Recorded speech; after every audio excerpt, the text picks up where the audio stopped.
सभी BEd students, आज हम प्रैग्मेटिज्म यानी प्रयोजनवाद के उन सिद्धांतों को समझेंगे जो आपके एग्जाम के लिए बहुत जरूरी हैं। हम खास तौर पर शिक्षा के उद्देश्यों, पाठ्यक्रम और शिक्षण विधियों यानी एम्स, करिकुलम और टीचिंग मेथड्स पर फोकस करेंगे। तो चलिए सबसे पहले और सबसे बुनियादी सवाल से शुरू करते हैं। प्रयोजनवादी विचारकों के अनुसार शिक्षा का असल मकसद, उसका उद्देश्य क्या होना चाहिए? देखिए, प्रैग्मेटिज्म का पूरा फोकस प्रैक्टिकल नतीजों पर होता है। इसीलिए इसके शैक्षिक उद्देश्यों को 4 मुख्य हिस्सों में बांटा गया है। पहला है सामाजिक दक्षता, दूसरा समस्या समाधान की क्षमता, तीसरा जीवन के साथ समायोजन और चौथा अनुभव द्वारा विकास। आइए अब एक-एक करके इन्हें समझते हैं। तो सबसे जरूरी बात यह है कि शिक्षा सिर्फ किसी के पर्सनल फायदे के लिए नहीं है। इसका असली मकसद तो एक ऐसे व्यक्ति को तैयार करना है जो सामाजिक रूप से कुशल हो, प्रोडक्टिव हो और समाज में कुछ पॉजिटिव कंट्रीब्यूशन दे सके। दूसरा उद्देश्य है प्रॉब्लम सॉल्विंग एबिलिटी को डेवलप करना। प्रयोजनवादी मानते हैं कि जिंदगी चैलेंजेस से भरी हुई है, इसलिए शिक्षा का सबसे बड़ा काम है स्टूडेंट्स को क्रिटिकल थिंकिंग सिखाना, ताकि वो रियल लाइफ की मुश्किलों को आसानी से हल कर सकें। तीसरा इंपॉर्टेंट एम है जीवन के साथ समायोजन। प्रैग्मेटिज्म इस बात पर बहुत जोर देता है कि शिक्षा ऐसी हो जो स्टूडेंट्स को स्किल्स दें, जिससे वो बदलते हुए माहौल और हालातों के साथ खुद को ढाल सके, एडजस्ट कर सके। और चौथा उद्देश्य है अनुभव से विकास।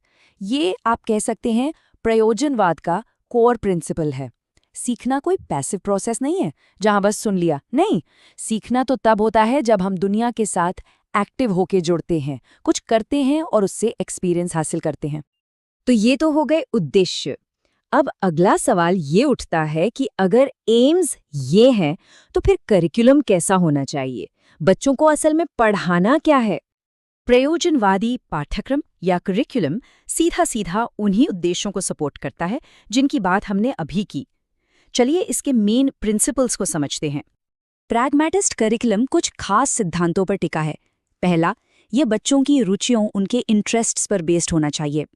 दूसरा, ये एक्टिविटी बेस्ड और लाइफ सेंटर्ड हो, मतलब जो भी सिखाया जाए वो असल जिंदगी से जुड़ा हो। तीसरा, ये सब्जेक्ट्स को अलग अलग करके नहीं बल्कि एक साथ जोड़कर इंटीग्रेट करके देखता है। और चौथा, ये उपयोगिता के सिद्धांत यानी प्रिंसिपल ऑफ यूटिलिटी पर जोर देता है, मतलब वही सिखाओ जो जीवन में काम आए।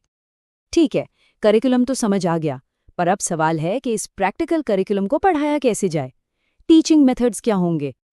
इस सेक्शन में हम कैसे पर फोकस करेंगे, मतलब वो एक्टिव और प्रैक्टिकल टीचिंग मेथड्स जो प्रयोजनवादी शिक्षा की नींव हैं।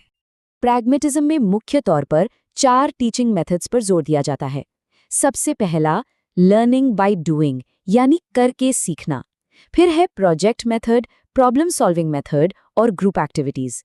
इन सभी तरीकों में एक बात कॉमन है, एक्टिव पार्टिसिपेशन, जहां बच्चा सिर्फ सुन नहीं रहा बल्कि खुद कर रहा है। टीचर का रोल क्या है, इसे ये फेमस कोट बहुत अच्छे से बताता है, a guide on the side not a says on the stage. मतलब टीचर अब मंच पर खड़ा कोई ज्ञानी नहीं है, बल्कि वो तो बस साइड में खड़ा एक गाइड है, एक मार्गदर्शक। तो यहाँ पर टीचर का रोल एक लेक्चरर का नहीं बल्कि एक गाइड, एक दोस्त और एक फैसिलिटेटर का है। उसका काम है बच्चों के लिए सीखने के मौके, एक्सपीरियंसेस अरेंज करना और उन्हें इनकरेज करना कि वो अपने प्रॉब्लम्स को खुद सॉल्व करें, न कि उन पर अपने विचार थोपना। चलिए अब इन सभी कॉन्सेप्ट्स को एक सिंपल प्रैक्टिकल एग्जाम्पल के साथ जोड़कर देखते हैं। इससे ये साफ हो जाएगा कि ये सब एक रियल स्कूल सेटिंग में काम कैसे करता है। सोचिए, एक क्लास को सिर्फ किताबों में पौधों के बारे में पढ़ाने की जगह एक प्रोजेक्ट दिया जाता है कि उन्हें स्कूल के लिए एक सब्जी का बगीचा तैयार करना है। अब देखिए, ये एक प्रोजेक्ट प्रैग्मेटिज्म के सभी सिद्धांतों को कैसे पूरा करता है। पहला, उद्देश्य, बच्चे एक असल समस्या को हल करके सोशल एफिशिएंसी सीख रहे हैं। दूसरा, पाठ्यक्रम, इसमें बायोलॉजी, मैथ, सोशल स्टडीज जैसे विषय अपने आप इंटीग्रेट हो गए। तीसरा, विधि, स्टूडेंट्स करके सीख रहे हैं, यानी लर्निंग बाय डूइंग और प्रोजेक्ट मेथड का इस्तेमाल कर रहे हैं। और चौथा, शिक्षक, वो इस पूरे प्रोसेस में सिर्फ एक गाइड है जो जरूरत पड़ने पर मदद कर रहा है। चलिए अब आपके एग्जाम के लिए जल्दी से इन सभी इंपॉर्टेंट पॉइंट्स को एक बार फिर से दोहरा लेते हैं ताकि रिवीजन में आसानी हो। अपने एग्जाम के लिए बस ये 4 मेन बातें याद रखिएगा। उद्देश्य, सामाजिक रूप से कुशल, प्रॉब्लम सॉल्विंग इंसान बनाना जो अनुभव से सीखे। पाठ्यक्रम फ्लेक्सिबल, प्रैक्टिकल और बच्चों की रुचि पर आधारित हो। विधि एक्टिव हो, पैसिव नहीं, यानी करके सीखना। और शिक्षक एक गाइड और फैसिलिटेटर हो, न कि कोई डिक्टेटर। प्रयोजनवाद पर हमारी ये चर्चा यहीं खत्म होती है। हम आपको इस सवाल के साथ छोड़ रहे हैं ताकि आप इस पर और सोच विचार कर सकें। Don't forget to like and subscribe.